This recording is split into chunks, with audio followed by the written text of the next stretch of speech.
If you want massive ruts, do this. If you don't want massive ruts, then don't do this.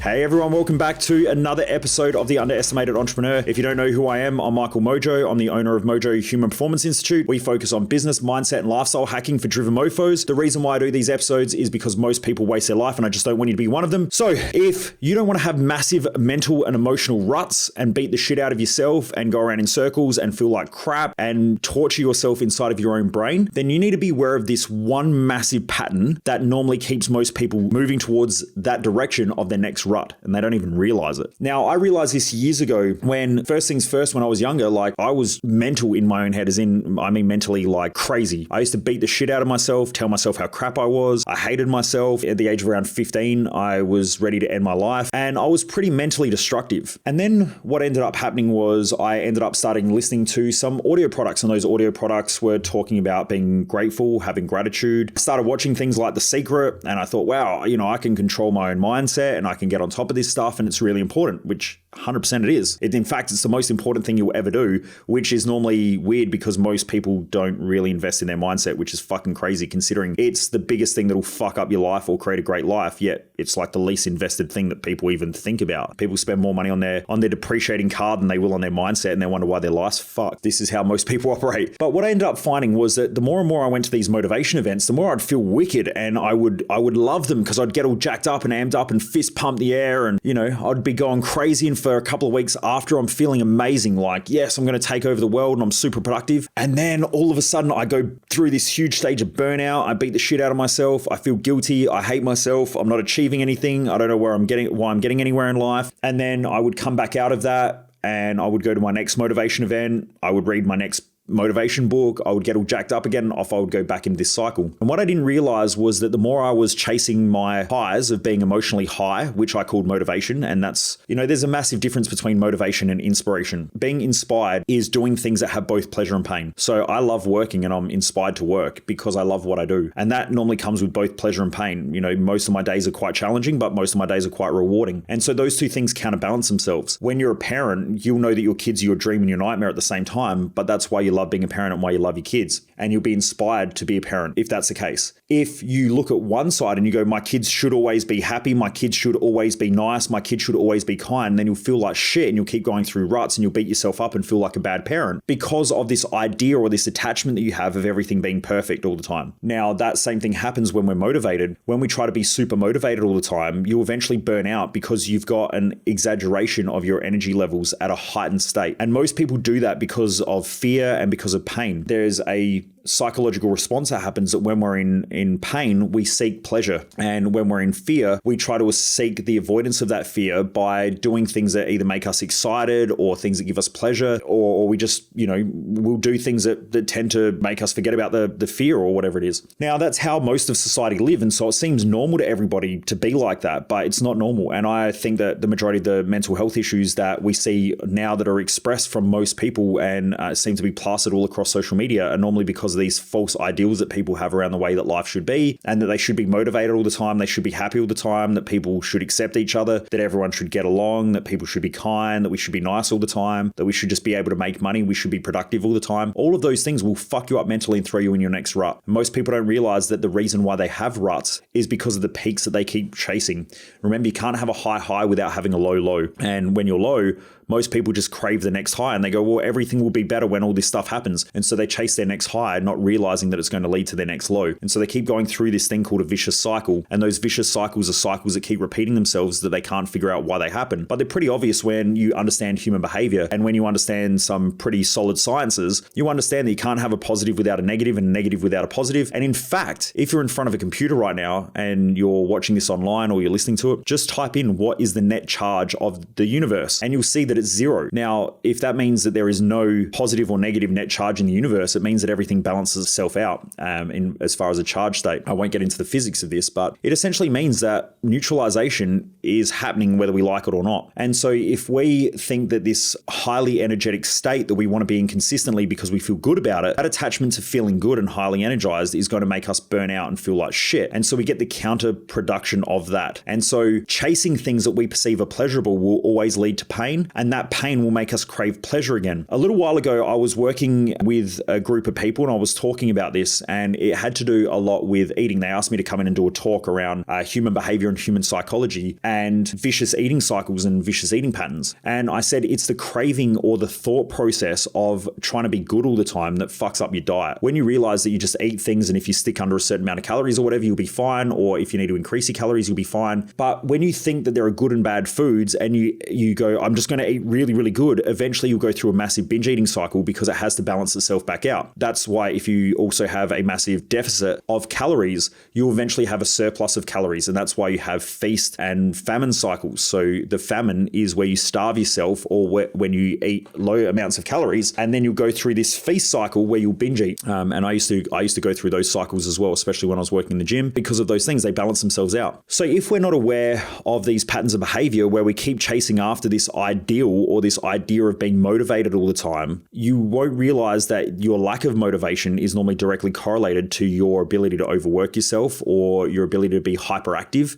which then will lead to hypoactivity or low activity. So these days, I don't even think about being motivated, and I don't even really think about being happy. I don't really even think about things being good or bad in most cases. Like, I'll label them as such when I'm communicating. But most of my day, I just wake up and I do the things that I love to do. And most people mistake love for passion. So I just want to clarify this. If you look at the etymology, which is the history and the meaning of the word passion, it means to suffer. So when you read the great texts of a lot of the great philosophers, you'll realize and you'll see that they keep talking about the avoidance of the passions. And the reason why they say that you should avoid your passions is because that if you're chasing something that you perceive as pleasurable, eventually it will lead to pain. And if you chase things that you're passionate about and you're excited about, that excitement is an elated state, which normally means that you'll end up in a depressed state. And so these become vicious cycles that most people go through. Now, I'm not really talking to, I know there's a lot of people out there that'll be confused by this, but this is why it's taken me like 10 to 15 years to piece all this jigsaw puzzle together of human behavior that most people never even understand. And even some of the greatest motivational speakers on the planet still don't even understand probably a tenth of what I teach, because they don't understand, and they keep teaching people to be motivated or to follow your passions without realizing that the idea of motivation normally leads to people's burnouts and ruts and their self-depreciation, beating the shit out of themselves mentally and emotionally and feeling depressed. They also don't realize that if you chase your passions and the things that you're excited about or the things that you're elated about, eventually you'll realize that there are downsides and that there are negative consequences to doing so, and you'll end up back in a rut or beating yourself up or feeling like shit. And it was also Confucius that said that the source of unhappiness is chasing the idea of happiness. And so the more we try to be happy, the more unhappy we become, because it's something that's fleeting. And we can be happy in moments, but that doesn't mean that we can live happy. And I hear people spruik this shit all the time where they say things like, well, you can be grateful, you should just be grateful. Well, that's a point in time. And as humans, and if you're intelligent and just think about this, how many moments throughout the day do your emotions change? Like, you might be calm one second, frustrated the next,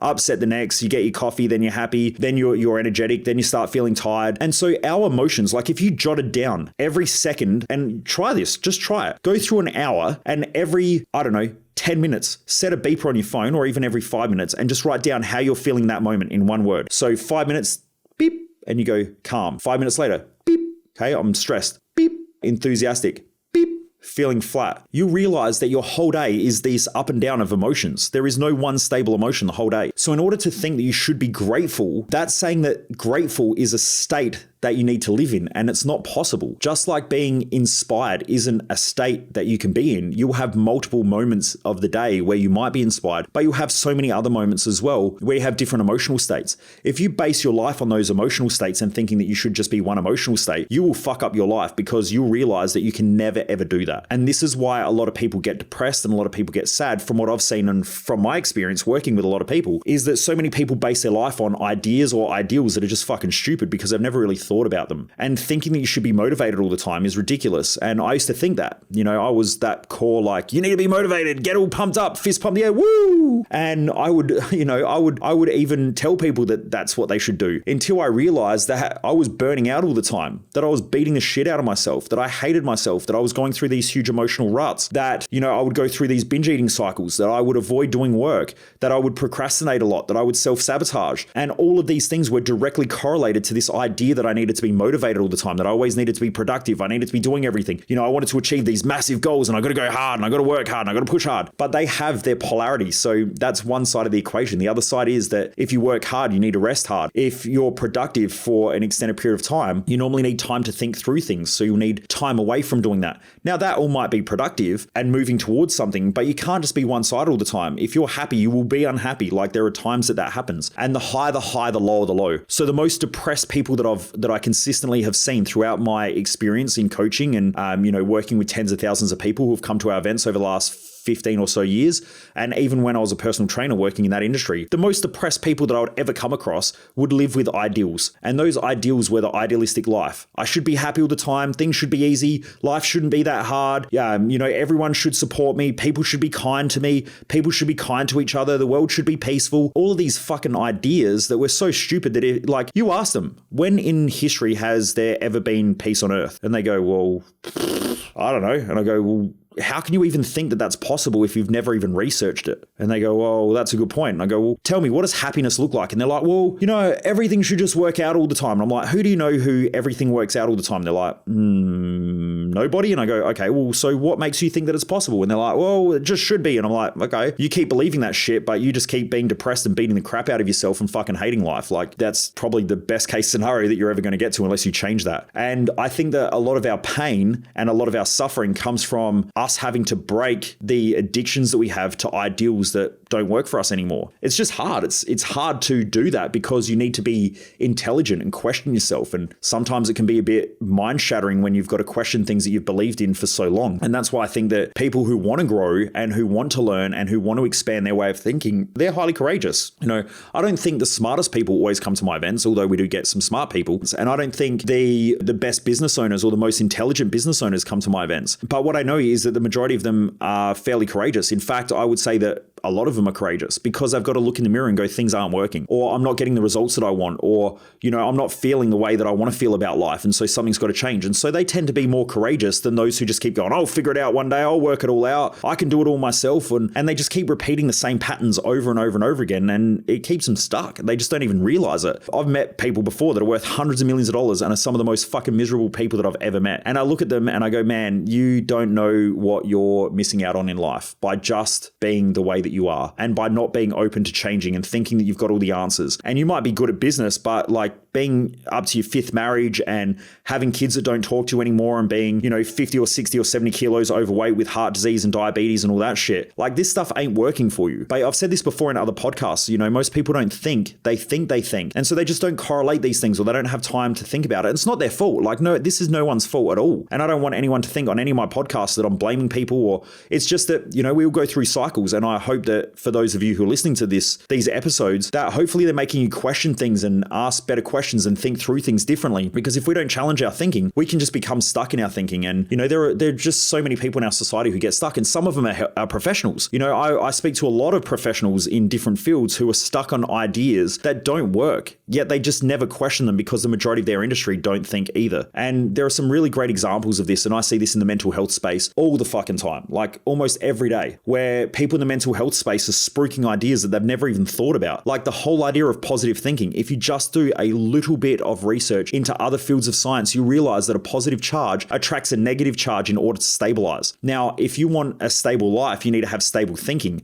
You don't want to have positive thinking all the time, because positive thinking will lead to your negative thinking. And people will express their positive thoughts, but they're a counterbalancer to their internalized negative thoughts. And the more someone is negative on the inside, the more they crave positive thinking. And so sometimes the people that are the most excited about being positive all the time are sometimes some of the most self-destructive. And I was working with a client, I still am working with this client, who I was teaching a lot of this stuff to, and it's changed his life, because he used to think that the people that he wanted to hang out with all the time always had to be positive and super supportive. supportive, yet there were decisions that he was making in his business and in his life that kept putting him into these vicious financial cycles that he couldn't figure out. When I taught him this, he said some of the best conversations he has now come from challenging conversations where people are open to speak freely and speak their mind that challenge his current way of thinking, because there are downsides to the way that he thinks. And if he doesn't think through the upsides and the downsides, then you can get caught out with the downsides without even realizing it. But he was addicted to positive thinking. And in fact, when I met him, he wanted to go and do all these spirituality courses because he wanted internal peace. And he was like, I want to be peaceful, and I've got all this chaos. And so,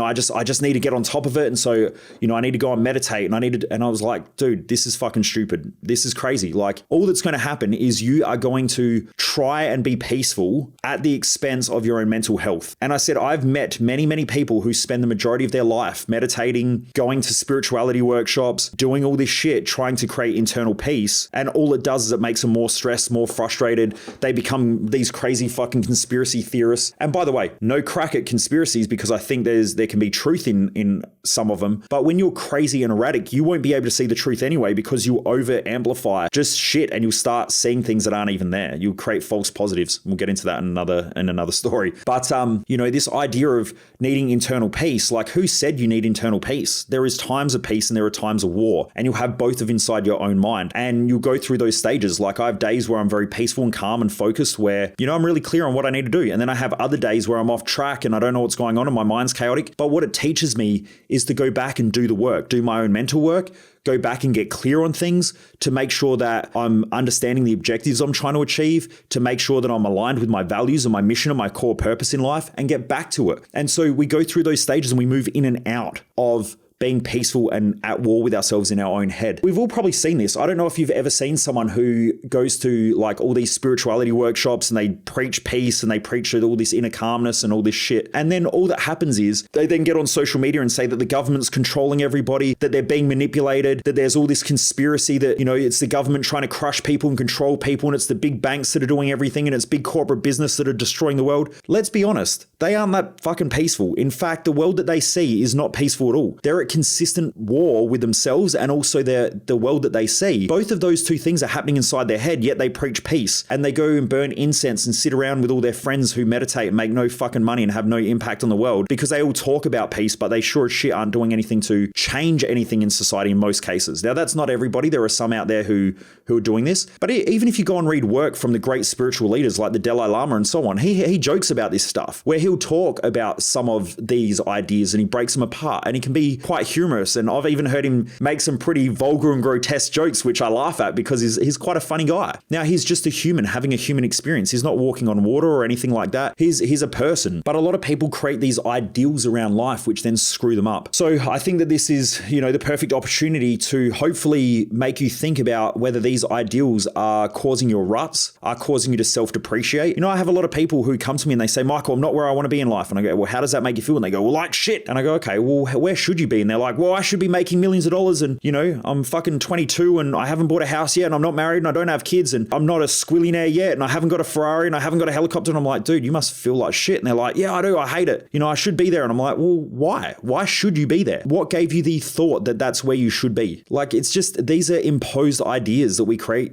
and that we place on ourselves that have no meaning. And like, it doesn't help them live a better life. And I hear this consistently, like, I should be a better parent. Well, why? Who said you should? Like, why is that influencing you? Like, aren't you doing the best with what you've got? Did you wake up today and say, how can I fuck up my kids? And they all say no. And I go, well, why do you think that you're doing that then? And it's not until you question them, they realize that they're just doing the best that they can with what they've got and the skill sets that they have. But most people create these implanted or idealistic views around the way that they should live, which screw them up. And I think being motivated and being energetic all the time and working hard, especially for driven people, is super challenging. And I know that what I do is, and this is why I say that I work with driven mofos, because the mental and psychological patterns that they have are normally different from the average person. I talk quite a lot about this with mental health practitioners. They're like, well, the majority of people are lazy. They're just intrinsically lazy. And I'm like, no, they're not. And they go, yeah, they are. And I go, no, they're not. Some people are and some people aren't. It depends who you work with. The majority of people I come across and the majority of people who come to my events are super driven. They want to achieve more. If you speak to them and you say, are you a driven person? They will say no, because in their own head, they're not doing a lot. But if you take them to the average and you go, the average person works 38 hours a week, the average person doesn't really want to work 38 hours a week, and they probably get maybe 5 to 10 hours of productivity a week. The majority of people want long weekends. They want to be lazy. They don't really want to work. They want to get paid highly and not contribute. And this is a large population of our society. And they go, well, I'm not like that. And I go, I know you're not. So therefore you're a driven person. You're a driven mofo. But in their own mind, they feel like they're lazy because that 2 hours that they sat on the couch last night, they go, oh, I didn't get anything done then. I didn't jam pack my day with that. And that makes them feel like shit. But it's because they think that for 24 hours a day, 7 days a week, they should just be flat out all the time. They should be super productive. But that can only come when you've got time to think, when you've got time to process, when you've got time to allow your body to heal, when you've got time to integrate thoughts and ideas. So you need that time away from being super productive and on the run all the time and doing shit all the time in order to be able to integrate that so that you can do that again. But most people don't think like that. Going back to it, we've got to be very, very careful about the ideas that we impose on ourselves, not live with idealisms. We need to be able to question things effectively and make sure that we're asking really good questions like, why is this important? And get clear with that. Like, I think one of the most powerful things that I do at Thrive Time is help people build their success map for life so they know where they're going. You know, I think that most people want to be productive that I come across and want to achieve, but when you ask them why they're doing it, they don't really know. They'll say things like, I'm doing it for my family, which is absolute bullshit in the majority of cases, because most people aren't doing it for their family. They're doing it for themselves, which then makes them feel good. And the impact of that is that it helps out and benefits their family. You know, a lot of people say, well, you know, I want to make more money. And I go, well, why? Why do you want to make more money? Like, money is just the exchange of value. It doesn't mean anything. It has no other value apart from the exchange of value. And so you can buy more time with it by employing more people or whatever. But also it can be, you can live a life of depreciating liabilities where you feel like shit because you keep buying things and they stack up and you've eventually got to get rid of them. Or you can do things that make the world better or make your life better. So something that I also know is that everybody's selfish. And when someone goes, well, I'm selfless, like I want to be a selfless person, I'm like, well, that's pretty fucking selfish, because you can't be selfish without being selfless, and you can't be selfless without being selfish. You know, when Oprah Winfrey gives away $2 billion to a charity or $1 million to charity, she can do a lot more work than old mate Bob, who gives his bloody 50 cents a week to a charity. Now, some people go, oh, that's, you know, because she's got more money. I know she does, but that's because she's very selfish and works extremely hard and does what's important for her in life, which then enables her the ability to be selfless. And that's why the greatest people who contribute the most to most philanthropic causes are normally extremely wealthy, because they've lived much of their life by being selfish and doing the things that are important to them, so that then eventually they can be selfless and give back. Now, those who tend to give everything that they've got to others when they've got nothing, they're really not giving much. So there is a beautiful point of both being selfish and selfless. But what I do know is that all humans do things that make them feel good. And so when someone says it's important to look after your kids, what they're saying is, it makes me feel good to look after my kids. When someone says it's important to help others, what they're saying is, it's important for me to feel good to be able to help others. And so we all do things that are selfish because our own check-in and our own markers in life happen internally and within us. So everybody does that. Now, I think that it's really important to keep asking the right questions in life to make sure that we're on track with our selfishness, selflessness, our motivation, the times that we're unmotivated, our inspirations, the moments of gratitude that we have, and all the other moments that we go through in life, and just check in to make sure we're on track with what we're really trying to achieve in life. Or are we just completely off track, have these idealisms, want to have peaks without troughs, want to have highs without lows, want to be positive all the time, but it's mentally fucking us up because we realize that, you know, we can't be positive all the time. And even though we're trying, and the harder we try, the worse it gets. Or that we're trying to be peaceful all the time, yet the more we try to be peaceful and the more we meditate, and the more we try to be calm and the more we talk about peace, the more we see a chaotic world of people fighting amongst each other and people taking advantage of others and governments controlling people and all that sort of stuff. You know, most people never really check in with that. So, you know, I hope that this episode really inspires you to check in with yourself and really think about these things and ask yourself, are you getting the best results you want in life? And are your peaks causing your troughs? And are your highs creating your lows? And are your lows contributing to the cravings of highs that you have? And if these are the case, maybe come and check out my Thrive Time event. I'll break all these fantasies and really give you some great tools. Help you live a more balanced and a more stable life so you can really achieve what you want and actually enjoy doing it in a way that's fulfilling. Anyway, I hope that helps Driven Mofos. If you haven't hit up our YouTube channel, go jump across to it, Michael Mojo 00 on YouTube, or just type in Michael Mojo on YouTube. You'll see my channel come up. Hit that subscribe button because I am dropping these episodes where you can watch me on there. So I'm doing these on the YouTube channel, but also I will be dropping some extra added value trainings over the next couple of months. So please jump on there, check them out as well. You want to make sure that they pop up and you see them when they're up there. So jump across and hit that subscribe button. Also hit me up on socials. Let me know what you think of these podcasts. I'd really love to hear from you. So jump across. It's Michael Mojo on all our social media platforms. Normally my thread is Michael Mojo 00. If you do get hit up with any crypto or any investing stuff where people start talking to about investing, I guarantee they're not my accounts. People are setting up false accounts these days and are copying the amount of subscribers I have, and they're putting all the posts in. So someone's gone back and putting all the posts in and they're preloading them all. Normally you can see this because if you click on the majority of the posts, they're all posted on the same day. So if it's done on if all the posts are on the 22nd of a month, or they're split up into, 20 posts on the page are done on one day, and then the day after 20 posts are on the next day, you can tell that it's a fake account.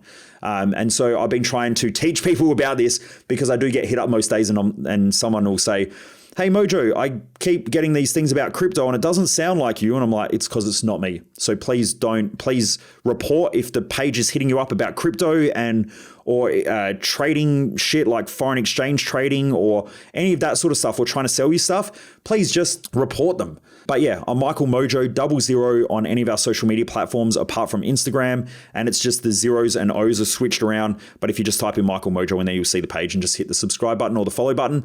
And follow me along. Anyway, I hope that this helps everybody. And also appreciate all of those of you out there who are sharing this stuff as well. I have seen quite a lot of people sharing the podcast episodes, either on iTunes or Spotify, or even sharing some of the YouTube clips and sharing stuff from my social media platforms as well. So I really appreciate it. The more I can get this stuff out there, the more people I can help, and the more hopefully we can help people become more driven. So anyway, I hope this helps.